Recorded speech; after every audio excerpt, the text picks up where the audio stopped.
So hi, Scott. Hello. Yeah, Uh, so in this episode, we've got one of the best designers that we know, Scott Levy, and he's, started his own company. He's doing resultmaps.com, but before that, we all knew him as just this terrific, wonderful designer, and he's going to show us how to find great graphics for both, apps or slide presentations or all of it, because I know that's an area I've struggled with. What about you, Eva? I have a couple of go-tos that are probably pretty dusty. They're definitely not the sexiest, and so like any kind of new resources here would be really, really fantastic. Awesome. Well, the first thing, thank you for the kind introduction. I'm not the world's best designer, but what I did find was a critical skill was learning to think about design, find people that were really good designers, and then find different themes and fit things together thematically in a way that resonated and communicated the idea. So you don't have to be great at just raw design to get a great experience. That's the biggest thing I'd say. I can geek out in the design tools along with the geekiest, but it's really, as much as anything, just about learning to become aware of what resonates with you and what resonates with the people you're building for, because that's really the most important one. Well, and that's a key point, right? Because as an entrepreneur, you're never the best at anything. So, it's funny, Scott's stronger in the design skills than I am. And so I think of him as being great at it. But to get a business off the ground, you've just got to have, there's three things. There's design, marketing, and engineering. And so getting comfortable with all three is really important. What the reason I mentioned it is because I so frequently would get called in to be the design guy or the UX guy, and it'd be like one area of it. What really helped me was kind of stepping back and seeing it as that customer focus. Like, you have those three elements. At the end of the day, what's going to resonate with that customer? So there's a couple of sites. Should I just go through the sites? What would show us your go-to fishing holes. So yeah, and as you go through them, if you could show us like kind of what you like about them. In particular, I heard you say that you're looking at how things fit thematically. So anything that helps tie that together would be really useful. Yeah, so I'm gonna share my screen, and what I'm gonna invite you guys to do and your audience to do is, my background's music, and whether it's music or sports, which is another passion of mine, it's always more fun when you're playing, right? When you're thinking about playing, or when you're listening to somebody play or watching somebody do something that you enjoy. That's really the first thing I do. Is I usually get in the mode of what's really interesting me. What are the sites that are making me feel inspired, where when I see them, I'm like, man, I wish I could do that. So I'll just share my screen here. So one of the sites I like to go to as an example of using design and themes very intentionally is Intercom. I've been a big fan of theirs because they take these really complicated technical ideas and they make them very simple. And you can almost see their design discussions when you look at the site, because everything is very simple. Their platform is complex and it's robust, and it has all these different elements of customer relationship management and support and sales and messaging. So what they do is they go the other direction with their design and keep everything minimal, keep things cartoony. They used to have this great image of like a heron or a stork talking to a beaver and stuff like that. Just trying to take the fear out of using their product then. That's it. I mean, they wanted to convey to people, hey, this is so simple. And it's really not about being a CRM. They're not thinking functionally. They're reaching out to me, the person they want to reach, with this idea of, this is about great customer relationships. That's what we're here to do. We're here to help you create conversations.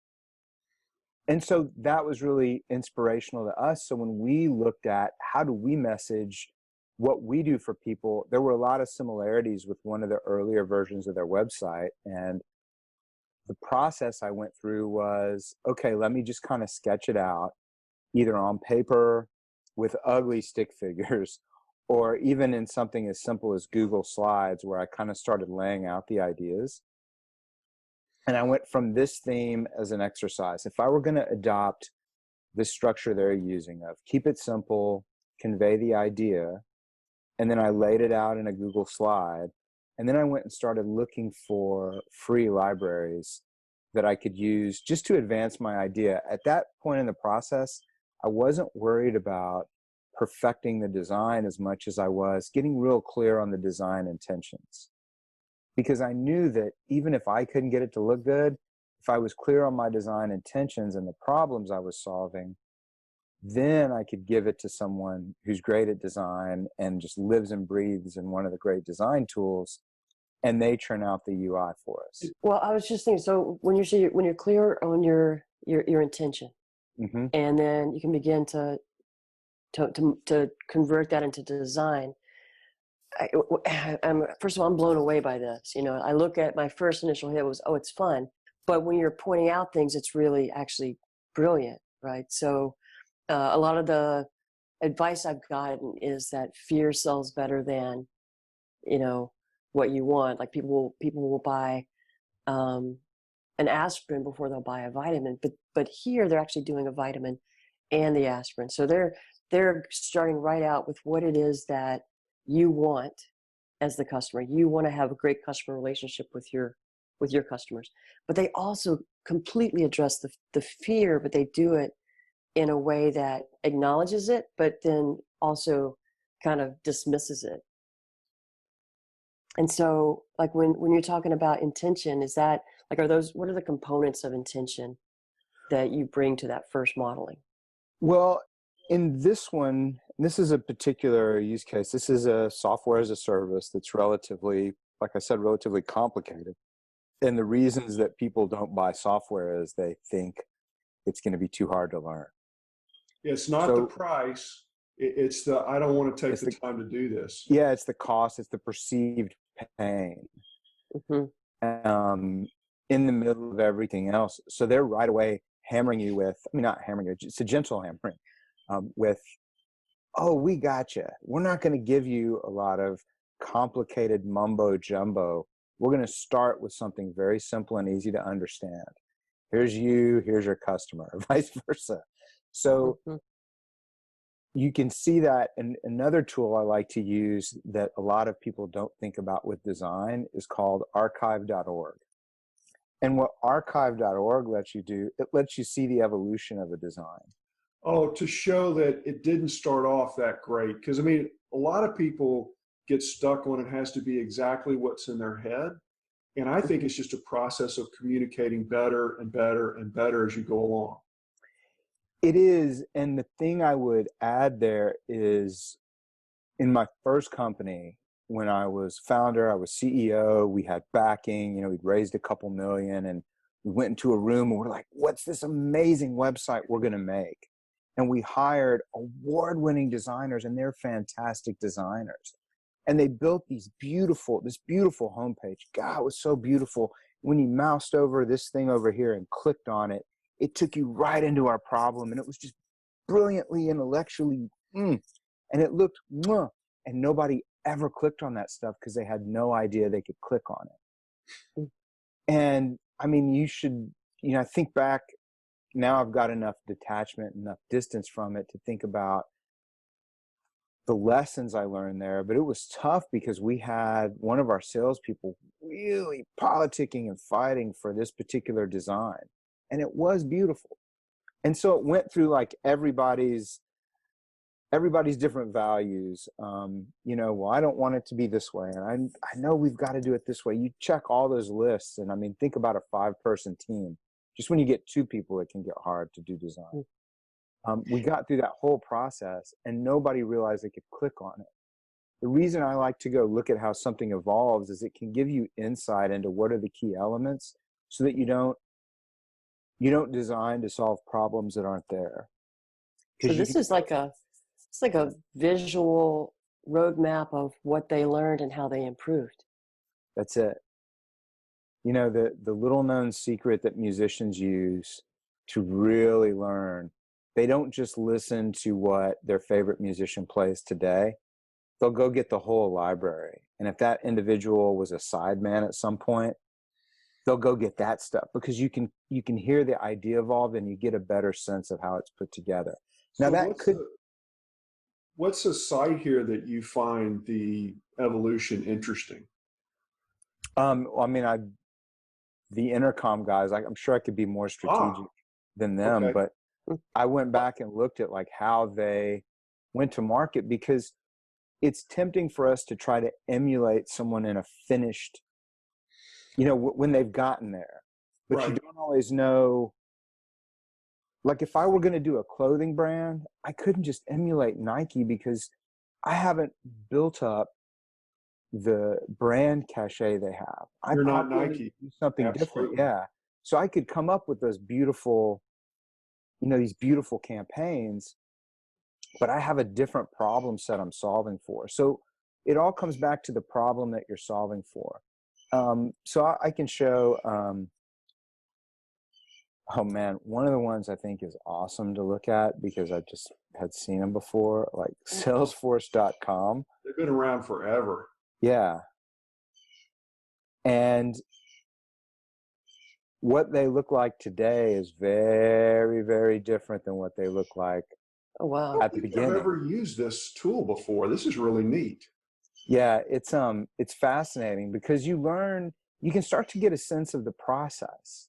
And if you can understand the process, you can always iterate to what's going to work. Whereas, and we'll talk about this because this started our conversation when we were first talking about it. Yeah, sometimes you just go buy a theme, but I wanted to set things up with this, because if you understand the process and the problems, you can select from the themes you like, number one, a lot of times, and get something really nice quickly. But number two, when you hire in a designer, you're not just throwing that guy into a pool and going, figure it out. You're going, hey, these are the problems. This is the problem set I want to solve. Here are the elements that I think are really important. And so they have a jumping off point. So yeah, you can look back. Let's go to, I don't know, go back to 2005. You know, what did Salesforce.com look like in February? Shout out to my friends at Salesforce.com. I'm going to guess that it's way different than today. Well, one thing that's interesting, I remember from what they did when they first came out, you know, a lot of companies, it wasn't, you just didn't go do software as a service. Oh no, That was very putting scary. Stuff in the cloud was just very scary. So their login page had this huge watermark in the background, like 80-point font, secure. And then your login was right there, because that was the design problem they were solving for. Is to make people feel comfortable putting that information on the internet. That's it. And it's these little tiny things that add up to the overall effect. So, I mean, this takes me back. They were doing events. I mean, this is when they were in, let's go out there and push hard. But you can see it was, you know, a little different than it is today. And if you go back farther, this is actually one of their more mature iterations. I think they started back, maybe not quite that far. But I remember seeing like their earliest early. Or the other one I like to look at, because, and I'm a big, big fan of Envision. I'm actually on their leadership community. And what is Envision? So Envision's actually a platform for design. And they do an amazing job with design. And you would think they've always done that. But in their very earliest, if you look on archive.org, their very earliest versions weren't that great at design. They're actually one of the places I was going to list as a resource as well, because they provide getting started kits. So what Envision does is they let you take the design process online, where you can review different designs together, comment on them. There's another similar platform we like a lot called Figma, where you can collaborate on designs, like the design, where it used to be you would have like a design file on a designer's desktop. You can put these files up in the cloud and work on them together. So when you hire someone to help you, you use that tool to kind of collaborate? Yeah, these days, sorry guys. So I have friends at Envision and I'm a big fan of the company, but we've been using a tool called Figma because it's inexpensive to just put someone on, and we can literally get into the design files. And I'll give a shout out to my friend Jeffrey Byers at Park Hub for turning me on to that. But we still go back and forth. We use Envision a lot of times, and we use Figma a lot. But So what it lets Envision you also lets you collaborate as another collaborative tool? It does. They're much more focused on the enterprise and building design systems and some really advanced things. Figma is a little more point to point. So if you're just starting out, and So I think Envision, for startup people, Figma might be a better choice as you're getting your feet underneath you.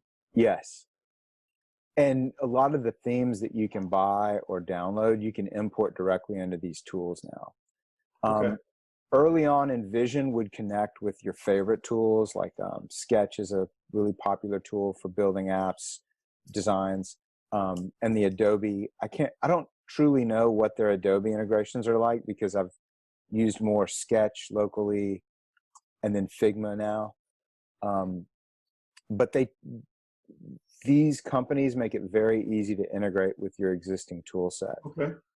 So if go ahead. we went back to the Wayback Machine, and actually there was a site, yeah, this one, so the Internet Archive. Let's say this is my first time there. You know, what approach would I take to learn from the site? Does it depend on what kind of product I have? Yeah, you go with, when I talked about getting in that I'm a fan mode, get yourself in fan mode, list a couple of the sites you like, then go back and look at their progression. Okay, so is it just sites I like, just from I love them, or should they be inside the same? You want to emulate them. Okay. Yeah. What I would say is the first thing to do is go out and just start cataloging sites. Like, just make it fun. Basically, take 30 minutes or an hour. I'm gonna Pinterest the sites I like. That's it. Well, and every great design tool has some kind of vision or design board. Envision does it. Every great designer I know, like the real award-winning designers that are friends of mine, they have just bookshelves full of beautiful design. And when it's time to get creative, they go immerse themselves. The internet lets us do that. And you start by just kind of bringing it all in. And then you start to kind of move out. Like, that one's nice, but we're after a different problem. Like, I like Surfer Magazine. Let me rephrase that. I love Surfer Magazine. Their design's fantastic. I don't know if it might have changed now, but for a while, they were on the cutting edge of web design. But for an app, it just wasn't appropriate. They were solving different design problems. So you move that one to maybe I'll use later. You get down to maybe your top 3 to 5 sites where you go, what I like about this site is X. So with Intercom, they make something complex very simple. What I like about Envision, really kind of the same thing. Envision, Salesforce, Intercom, what these 3 sites all did that's interesting to me is they taught people how to think differently, such that they created a new software category, essentially. I can see how that's a really solid fit for how you're looking at the world. Like, your product right now, Result Maps, is taking something really complex and bringing it into the simple. And so the examples you're using, it's a Venn diagram of things I love and problems I'm trying to solve. Right. That's it. And if you were doing a consumer app like dating, it'd be a completely different set of companies you might want to emulate. Maybe it's Apple, maybe it's Match, maybe it's whoever, right? But it's a different problem. You're not trying to make something complex. You're trying to sell people on an emotion or something like that. That's it. So what I give you guys is there's a couple ways to accelerate that search. Okay. There's two sites in particular, and there's probably a third one I'm forgetting. But they do a form of teardown of the site, they call it. Okay. One is AppQs. It's another very design focused company, a very customer focused company. Yeah, take us there. They have a site that's just dedicated to great onboarding because that's what they do. Yeah, they do lovely design. Okay, so they're trying to help people with their own boarding. Yeah, kill that InVision, that back and forth on it. Oh, yeah. Like, look at me, look at me. That's a Drift thing. Drift is another company I look at a bunch, but let's see, or it might be someone else. Anyway, yeah, these guys are all. Everybody's got something trying to engage you now. What's interesting is this concept here. Intercom really took that out as something to adopt on every site, and then you had sites like, say, Drift that focus just on marketing. So Right. product category, it's really interesting. So what these guys have is a site they launched. Onboarding Academy. Oh, look at that. Really good UX is also, I just love it because they basically, when this started out, it felt like they were just keeping a Google Drive full of all their favorite onboarding examples. And then they just organized it and published it because, hey, this is what they do now. So you can browse through. You can learn their analysis of the best onboarding sites on the internet then. That's awesome. That's it. And then here's Envisions. And then there's one other. So can you take us to one of these breakdowns? Yeah, let's look at Envision because we talked about them. And I want to make sure I give them good love. So yeah, so this is back to 2017, and then they updated with the new content and images. But they show you and they talk to you about why they like it.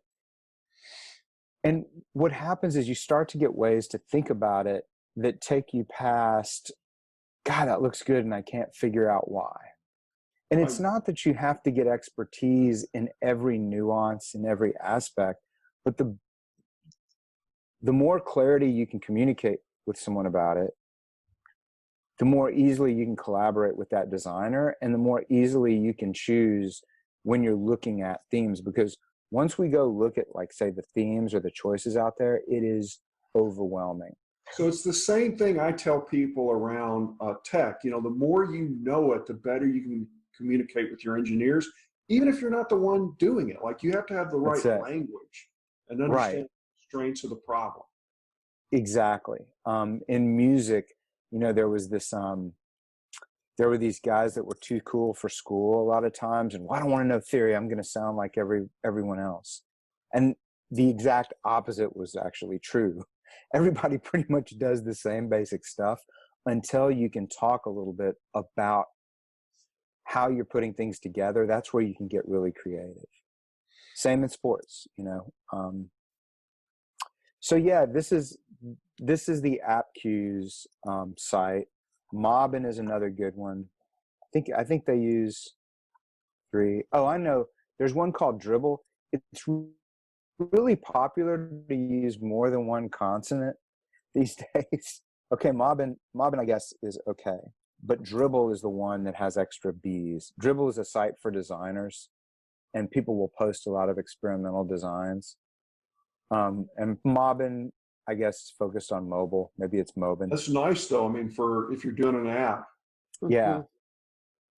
And what's interesting, too, that you'll start seeing, sorry, design friends, but you're going to see a lot of themes out there that look a lot like what you're seeing here. But it's just like in music. You know, music, what are there? I think there's 12 notes. Same 12 notes, man. You that's all you get. You can put them together differently. And there's infinite variations among them, but the same basic concept. So you can see a lot just how different ideas get executed. Because we talked about design intent, we talked about framing the problem. Then from intent and really understanding the problem, you can start talking about how you execute your solution. And this gives you insights into how different people execute that solution. And as you guys know, I know from your past experience, there's a balance between how badly someone's on fire to solve that problem and how elegant your solution is. Right. And I Um, typically want to find things that people are in a lot of pain. That way my solution doesn't have to be that good at the beginning. yes, and you'll be happy to know that when we first met, I was on archive.org looking at oneandonly.com to see, oh, what did they do to be successful? Oh, Um, people were pretty desperate. You could tell by our early designs.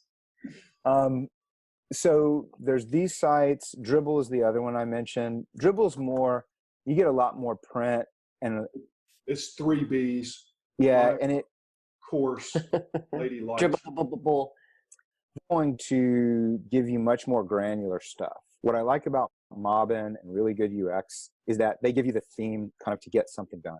Whereas Dribble, a designer may post, here's how I executed this cool transition animation.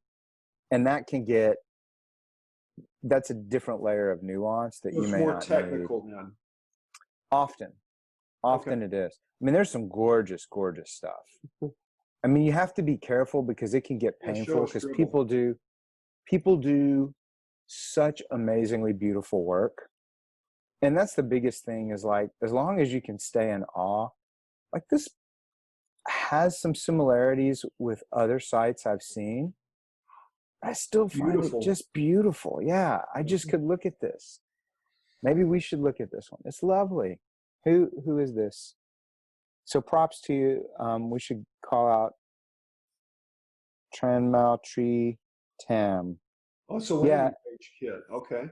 And so interestingly, it takes you to the other site I was going to recommend, which is UI8.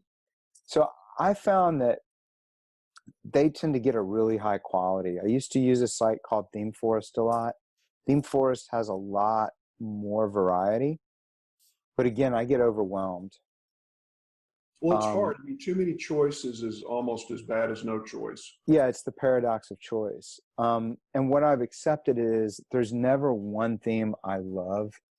What I find is you get a lot of bells and whistles sometimes. So what I do is I'll load things into Figma and then I'll start removing elements if there's just too many things in different places. So a great example, and you have to do it, and I want to say, because I'm sure somebody will look at this, you need to do it in line with whatever the terms and conditions are for the themes and things you're downloading. Right. But yeah, so I would look at this one and like, I like the visual, and this is lovely. It really is. It's really great, but it doesn't solve a problem I have right now. It's kind of eye candy. I will keep it though, because one of the things you'll find, airplane going over. One of the things you'll find is later you may come across a problem and remember, oh, I think I saw something like that. Mm-hmm. So what we learned in jazz, when you study with the really good teachers, they get you to really take all of your fun little ideas seriously, keep a notebook, go ahead and transcribe them, write them out, so that you start to develop this portfolio of your ideas you can pull on, and you don't fall prey to, well, I've been working on this for the last 3 weeks, so this is all I'm going to play. It's You've funny, actually it's the got same with writing code, right? The more you write code, the more you can cut and paste the past solutions you've had. Yes, and taking that seriously, even though it's fun, is that's one of the great things about creativity. So props to you, Anton. Don't mean to pick on you or anything like that. I was just using this as an example of not a problem I want to solve right now. UI8 that you can buy these different templates from, or yeah, they do a good job of did Dribble buy them? Maybe that's why they're so connected. I don't know the relationship there, but they do a great job of giving designers a way to sell product. And then there's also, though, you can do searches for like open source clip art, and you'll see sometimes people use that open source. I forget the name of one of them I use a lot. You've got to sort through. You've got to kiss a lot of frogs when you start doing these searches. Clip art's too broad. I would say open source, workplace, people.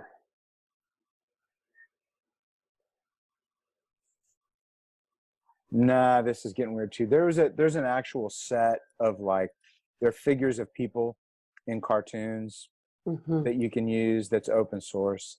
Now, I There's was showing you the designs that the course that I'm taking on Flutter was using.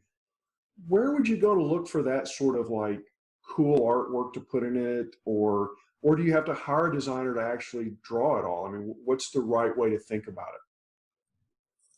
it? I always start with trying to find the best approximation I can of what I want from someone, and then telling them, hey, I might like to see it a little differently. So one of my favorite projects that I've sponsored like at a small level, and we've thought about sponsoring at a large one, is called Font Awesome. They're cool, yes. And they just keep coming out with fun stuff. Oh, that's Google, cool. yeah, and you can.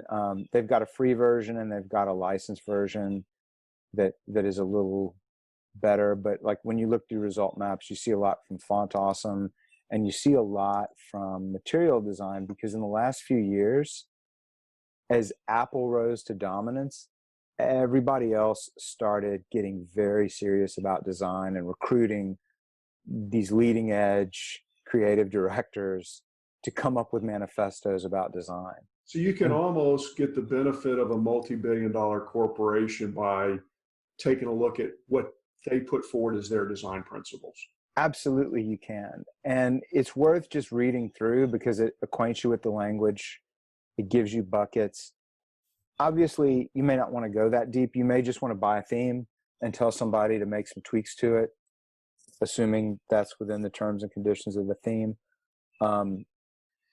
But with Material Design, Apple has their UI guidelines, and for a while, Microsoft was really pushing something similar. I think at the time, I forget the name. They had some copyright issues with the name when they first did it, but it's essentially their new style guides. Just You know, reading it's a through. big deal if Microsoft is even having to do design, given their Yeah, what is it? Stockholm. This has been a few years now. It's been within the last decade. They made right. a very intentional shift. Reading through these things, because they'll explain to you, hey, here's our design system. And Envision's really also championed this idea of a whole design system so that people have a language, a design language, it'll be called, that they can use to put things together.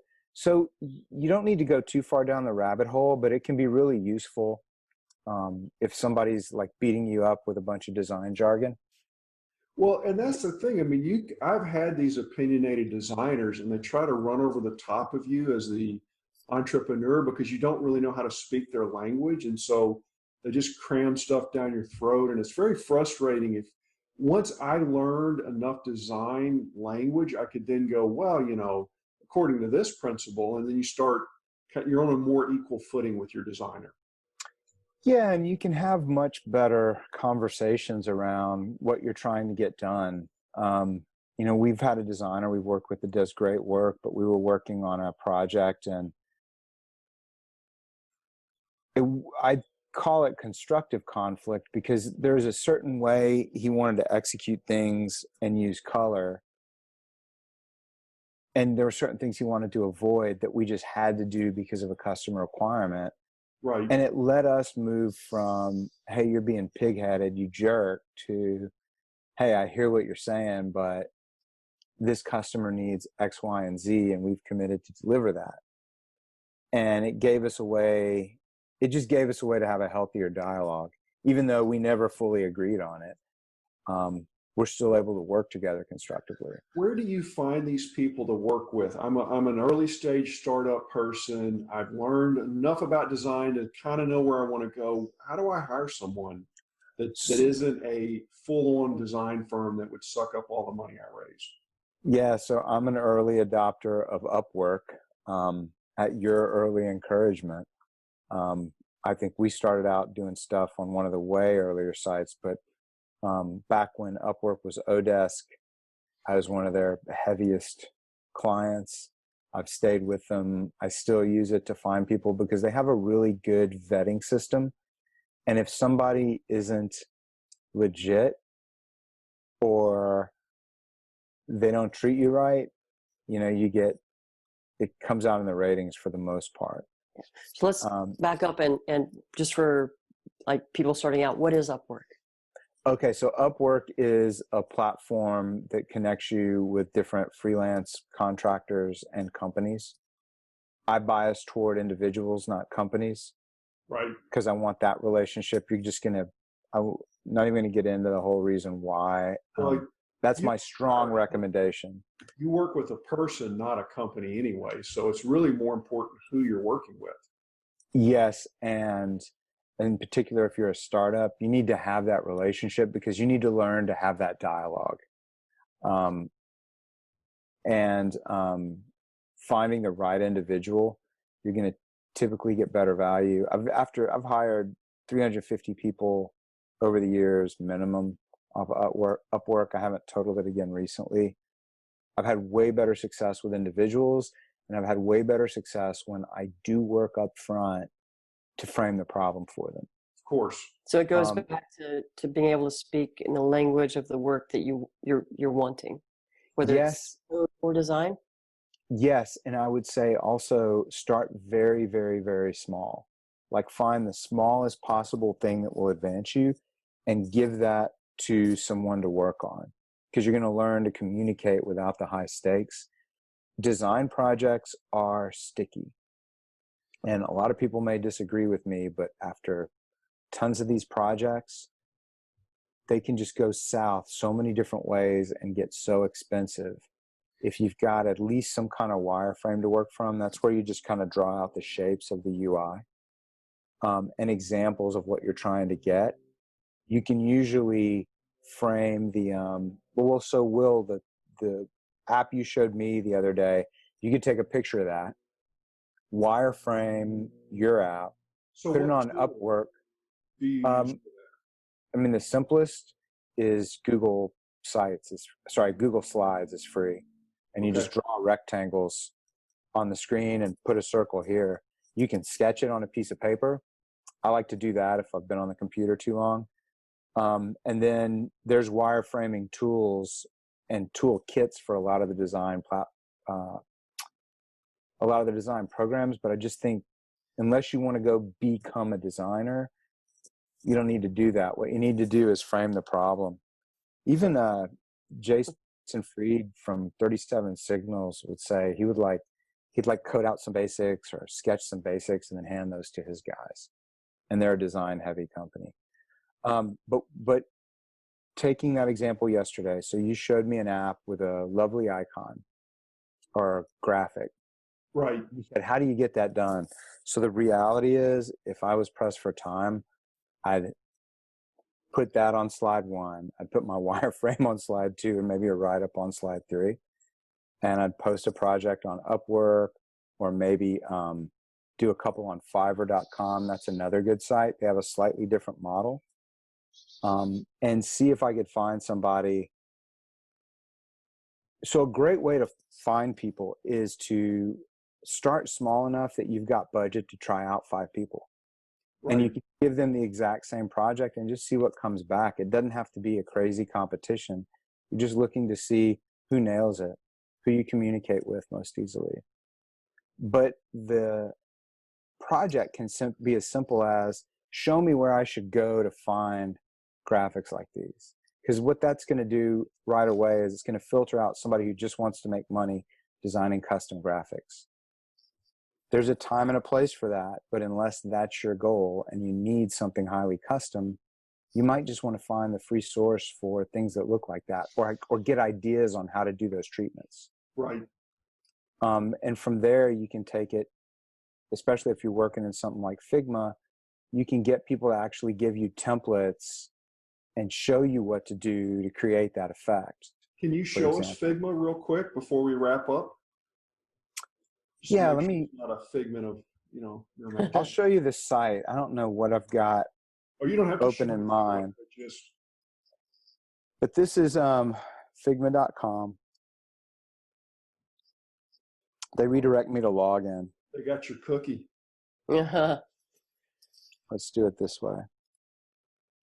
Oh, Incognito. ooh, And this is really like, this is what their speciality, as my friends over the pond would say. They do a very nice job with it. Pricing's pretty low, but this is what it looks like. You have the design. There's this infinite zoom concept that's super useful. And they make it easy. Like if you look at what just happened, all of the icon changed. Yeah. So the right designer is typically going to have some skill at setting those things up. So that if you change them in one place, they change everywhere. Mm-hmm. Now, does this create a little prototype that you can show people when you get done Yes. with it, or Yeah, they're showing that right here. is this They what have the a screen. whole site used, Eva? Was it Figma? Yeah, it was. So I had an entrepreneur pitch me an idea in the horse industry, and she built it on Figma. So you can turn it into like a mini app. That's that you it. can click on. I think that's on my to-do list. To So I guess we're going to do an episode on Figma, huh? At some point. absolutely.